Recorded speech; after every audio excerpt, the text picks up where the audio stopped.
بسم الله الرحمن الرحيم.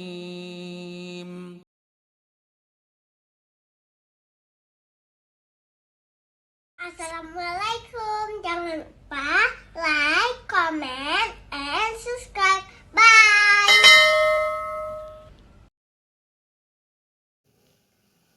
Bismillahirrahmanirrahim. Assalamualaikum warahmatullahi wabarakatuh.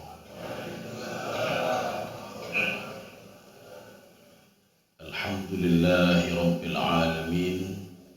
Wassalatu wassalamu ala ashrafil anbiya'i wal mursalin wa ala alihi wa ashabihi ajma'in. Raditu billahi rabba wa bil islami dina wa bi Muhammadin nabiyyan wa rasulah. Rabbi shrah li sadri wa yassir li amri wahlul 'uqdatam min lisani yafqahu qawli. Allahumma ja'al jam'ana hadha jam'an marhuma wa tafarruqana min ba'dihi tafarruqan ma'suma.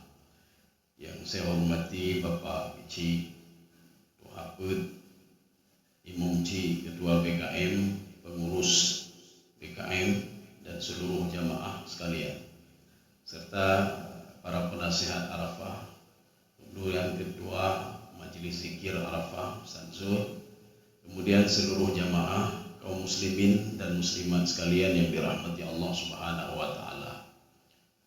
Di dalam surah Al-Kahfi itu ayat 109, ketika Allah Subhanahu wa taala berfirman, "Qul law kana al-bahru midadan li kalimati rabbi lanafidal bahru qabla an tanfada kalimatu rabbi walau ji'na bimithlihi madada." Ada yang baca madada, midada. Sekarang kita akan mengartikan dulu itu apa makna ayat itu. Jadi kalau makna umumnya, katakan hai Muhammad, kalau seandainya itu lautan itu menjadi tinta untuk menulis kalimat-kalimat Allah, maka tinta itu akan duluan habis. Imam Syaukani itu di dalam kitab beliau Fathul Qadir, beliau mengatakan kalimat qul laukana itu kan ada 35 kali di dalam Al-Quran. Ini sebagai simbol, kata beliau, ziyadatul mubalaghah wa taukid, untuk menguatkan tidak ada bandingannya kalau Allah memberikan rezeki, Allah menghidupkan, mematikan, tidak ada yang bisa menandingi.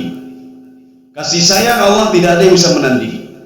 Ketika Allah begitu sayang kepada seorang hamba, seorang ibu pun tidak bisa menandingi bagaimana kasih sayang Allah kepada hambanya. Itu gaya bahasa namanya ziyadatul mubalaghah wa taukid, kata Imam Syaukani di dalam Fathul Qadir beliau. Dan ini cuma ada 35 ayat di dalam Al-Quran. Nanti kalau kita lihat ayat lain begitu juga, qul laukana. Jadi jangan terbayang nanti tamani kalau seandainya, bukan andai-andai itu.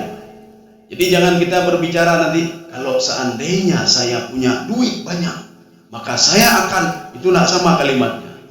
Maka dalam terjemahan dikatakan qul laukana, kalau seandainya. Ini bukan andai-andai. Jadi makanya di dalam Imam Syaukani mengatakan ziyadatul mubalaghah wa taukid, ingin menguatkan seluruh apa yang dilakukan oleh Allah Subhanahu wa taala tidak ada yang bisa menandinginya. Sudah. Qul law kana al-bahru, dalam kajian semiotik, kajian simbol. Di sini ada dua simbol yang diangkat oleh Allah Subhanahu wa taala. Simbol lautan. Jadi lautan, kemudian satu lagi midad.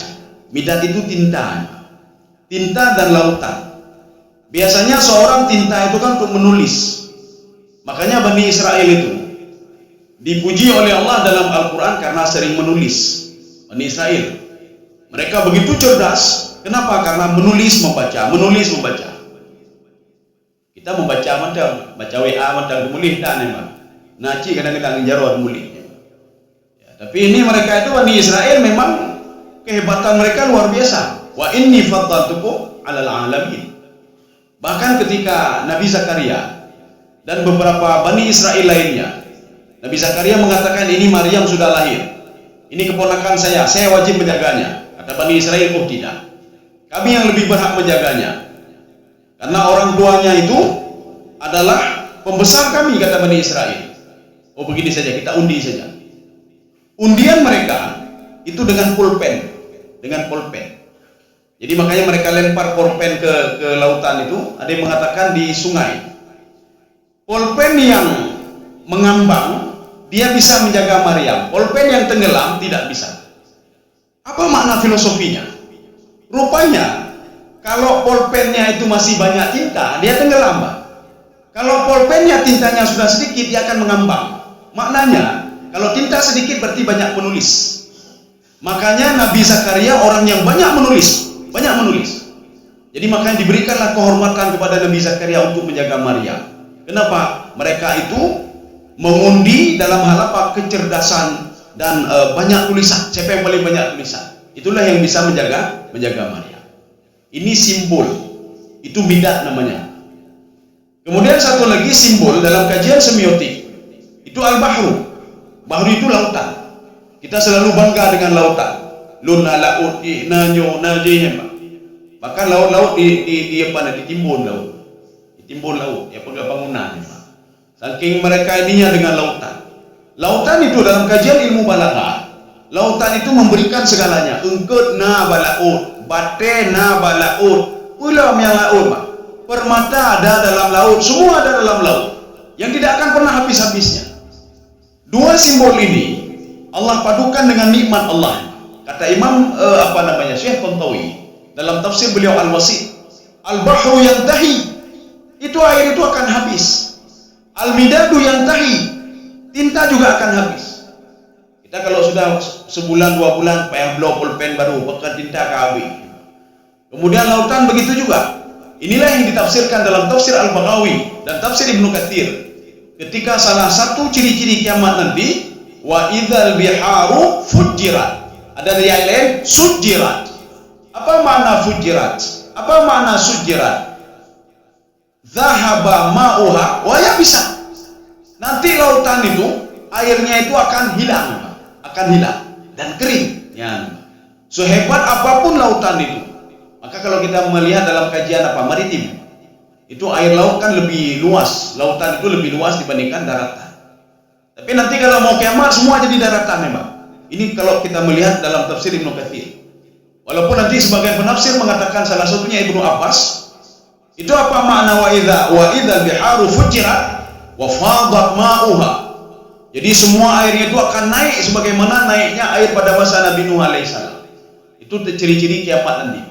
Jadi semua menjadi lautan, tidak ada lagi daratan. Kaum muslimin sedang jamaah dirahmati Allah Subhanahu wa taala. Maka nanti kita banyak melihat simbol-simbol semiotik di dalam Al-Qur'an, salah satunya apa? Himar, keledai. Keledai ini itu menjadi simbol dungu, bodoh, idiot, itu keledai. Makanya orang barat juga itu sebagai simbol idiot. Menyukai pegang gambar keledai, ya. Berarti orang yang pupunya lagi keledai. Artinya apa? Kalau nak mau patuh juga yang sama lagi keledai. Maka ini simbol ini ada juga dalam Al-Qur'an. Kamathalil himari yahmilu asfara. Itu orang bangga dengan Quran, dia bangga Quran, Pak. Quran dipudui rumah, Pak. Atau orang Yahudi, Nasrani, bangga dengan Tauratnya, bangga dengan Injilnya. Bani Israel yang bangga dengan Tauratnya, tapi tidak tahu isi Al-Quran, isi Taurat, isi Injil. Itu sama seperti keledai. Keledai yang membawa kitab di atasnya, tapi dia tidak tahu apa yang dia bawa. Maka simbol-simbol itu namanya semiotik, kajian semiotik. Kaum muslimin sedang jamaah yang dirahmati Allah. Sekarang kita lihat kalimat Allah itu apa maksudnya.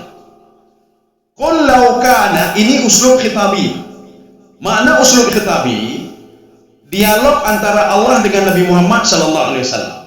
Maka jangan salah, nanti ada beberapa orang yang pemahamannya nanti ada kita lihat tafsir sekuler. Kalau ditanya nanti kenapa tidak pakai jilbab? Ya, apa jawabnya? Di dalam Al-Quran tidak ada ayat langsung yang menyuruh kita pakai jilbab. Oh, ini yang di ya ayuhan Nabi, itu untuk Nabi Muhammad itu. Itu untuk Nabi Muhammad. Qul lil mu'minin, itu mukmin pada masa Nabi Muhammad. Qul li azwajika, istri-istri Nabi Muhammad. Bukan istri kita ini. Kalau atau istri kita, maka akan dikatakan bukan qul ya ayyuhan nabi, wahai nabi.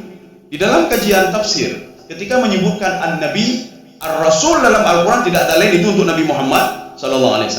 Maka mereka berdalih itu jilbab itu untuk istri Nabi Muhammad karena uslubnya namanya uslub khitabi, khusus untuk istrinya, orang-orang mukmin pada masa itu. Ini pemahaman ini dibantah oleh Imam Sya'rawi dalam tafsir beliau. Apa kata Imam Sya'rawi, seorang ulama Azhar, ulama Mesir? Apa kata beliau?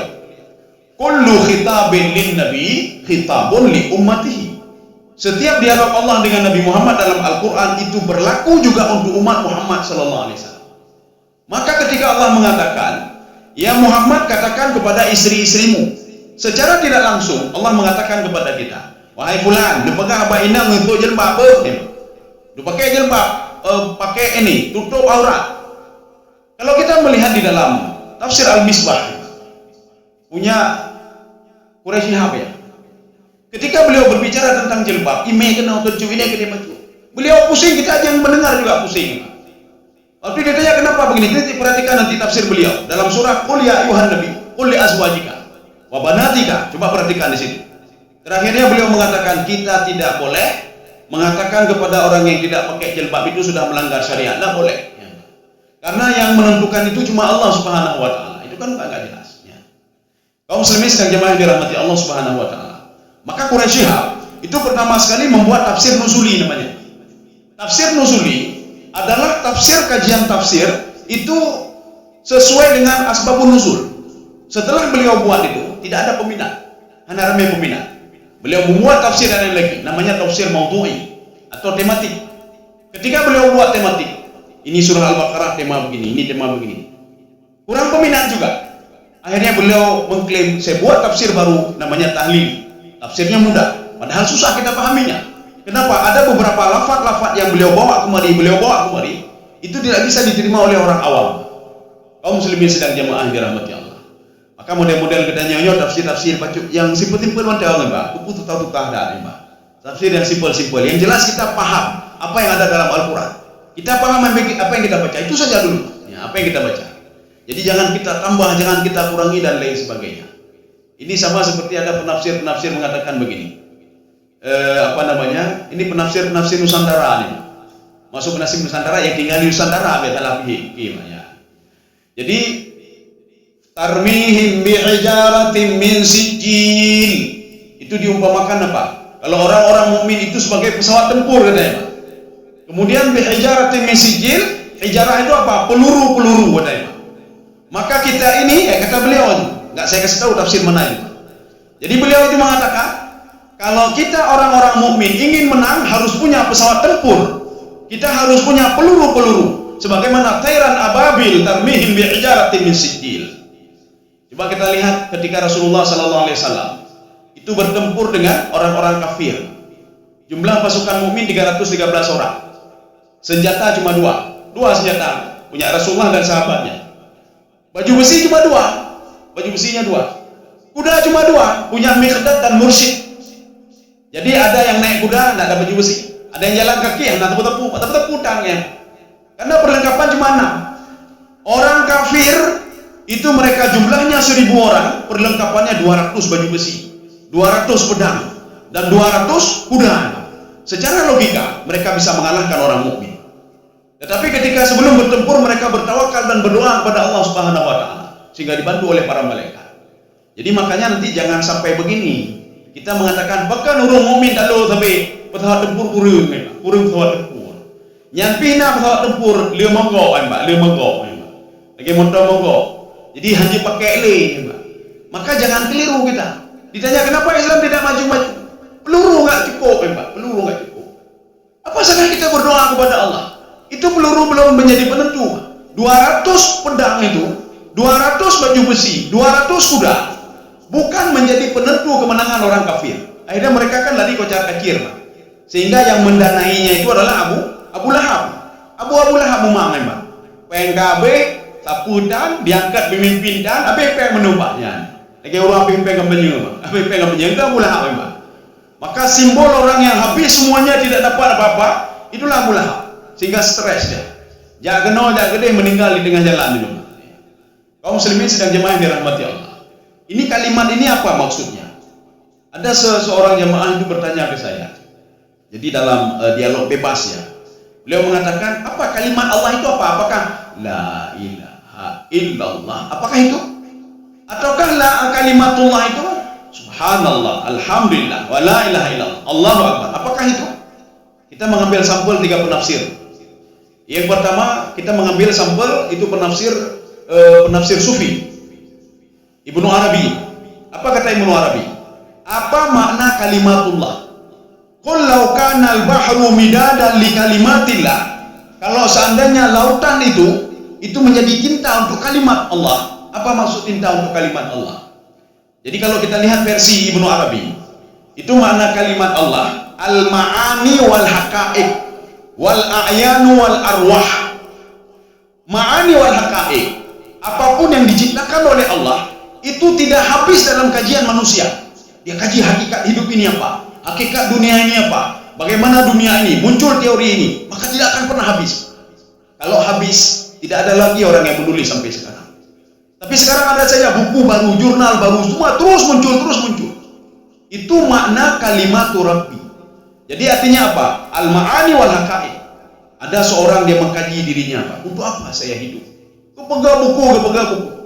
Ada orang lain mengkaji untuk apa Allah ciptakan langit dan bumi. Itulah kalimatullah namanya. Untuk apa ini? Untuk apa itu? Saya hidup selama 60, habis itu meninggal dunianya, udahnya kupu udahnya. Untuk apa saya hidup? 60 tahun tidak ada apa-apa, kemudian saya meninggal dunia. Saya masuk ke dalam kubur untuk apa? Jadi makanya manusia itu kan tinggal di 2 dimensi ketika meninggal dunia. Dimensi alam roh dan dimensi kuburan. Yang kuburan dan alam roh itu saling terkonek satu sama lainnya. Ya, saling terkonek. Kalau istilah saya begini, ya dalam pengajian itu, kita tinggal di rumah tipe L6. Di kantor tutah mau kemati oleh. Waktu pulang ke rumah tipe L6 lah, Pak. Sempit kamar, Pak. Kamar sudah sempit, WC luar gede, Pak. Tipe 36. Menyodai lang kamar tak tinyu aki kena oleh aning lah, Pak. Itu kamar tipe 36. Kita saking lelahnya, capeknya, ketika pulang kantor, kita tidur di kamar itu. Ketika tertidur, rupanya mimpi kita, hati kita luas sekali, Pak. Kita menjadi penguasa, Pak. Rupanya mimpi ke presiden, Pak. Jak ke Maroko, jak ke Eropa, jak ke Rusia. Ayo dah, Pak. Kita punya bawahan kita, punya yang menjaga kita, duit banyak, semua banyak. Padahal tadi tidur di kamar tipe 36. Kemudian setelah beberapa jam kemudian dibangunkan oleh istri kita. Pak, udah kerja. Ya kerja. Dia jaga dari tidurnya. Oh, maka tempit lah udah lo. Bunuh luar lah udah memang. Tadi itu seperti presiden saya, bisa pergi kemana-mana. Sekarang sudah di kamar tipe 36 lagi. Inilah yang dialami oleh tubuh ketika dia meninggal dunia. Dia tertidur sesuai dengan kitab Al-Muwatta punya Imam Malik. Itu tertidur. Ketika dia tertidur, rohnya berada di Iliyin yang luasnya itu 70 zira'an fi 70 zira'an. 70 kali 70 zira'. Itu 70 zira' malaikat. 70 zira' malaikat kali 70 zira' itu segini. Zira' itu segini. Maka dia merasa luas sekali. Dia bisa pergi ke sana, bisa ngomong dengan teman-temannya, bisa pergi ke taman-taman surga dan lain sebagainya. Tetapi waktu ditiup sangkakala kedua, dia bangun dan terkejut. Man ba'atsana min marqadina hadza. Siapa bangunkan kita ini? Kok dari tanah ini ya, Pak? Tadi kita enak sekali mimpi kita. Ya. Siapa yang bangunkan kita? Hadza ma wa'ada ar-rahman wa sadaqal mursalun. Malaikat menjawab, apakah kamu tidak tahu? Ini kan janji yang dijanjikan oleh Allah. Ya, sama seperti tadi, Pak. Kita dibangunkan oleh istri. Pakai apa bedah lo? Bunuh kaji kurung kayanya kagak tilau memang. Bunuh kaya lo jak kena mangat kau dek memang. Ya begitu juga, makanya terus terkonek antara tubuh dan roh itu terkonek. Maka tidak ada istilah mati, tidak ada istilah mati. Tidak ada istilah seorang ketika sudah meninggal dunia sudah habis, tidak ada lagi, tidak ada. Dia tetap hidup memang. Yurzaqun, terus diberikan rezeki oleh Allah Subhanahu wa taala. Cuma beda kita dengan para nabi. Rasulullah mengatakan sendiri, ini ada dalam kitab Riyadhus Shalihin. Jadi Nabi Muhammad mengatakan apa? Saya bersumpah kata Rasulullah. Perlakuan Allah untuk para nabi ini berbeda kata Rasulullah. Jasadnya tidak akan pernah hancur kata Rasulullah. Menyujud saya katanya, dua fiurona kabru. Kamu be, di BII lah Pak. Di BII. Kemudian kalau sudah 1 minggunya kalau endau. Kemudian ke kemong Pak. setelah itu meledak tubuhnya, Pak. Makanya dimasukkan ke dalam tanah, setelah itu apa? Hancur. Tapi tubuh para anbiya, Rasulullah mengatakan tidak. Allah memuliakan para anbiya dengan tidak hancur tubuhnya. Kemudian ini masih dalam pendapat Ibnu Arabi tentang kalimatullah. Al-a'yanu wal arwahu. Apa namanya? Pemberian nikmat Allah itu tidak terbatas. Itulah kalimatullah terhadap orang hidup dan roh. Makanya orang yang hidup, makhluk hidup, semuanya diberikan nikmat oleh Allah Subhanahu wa taala.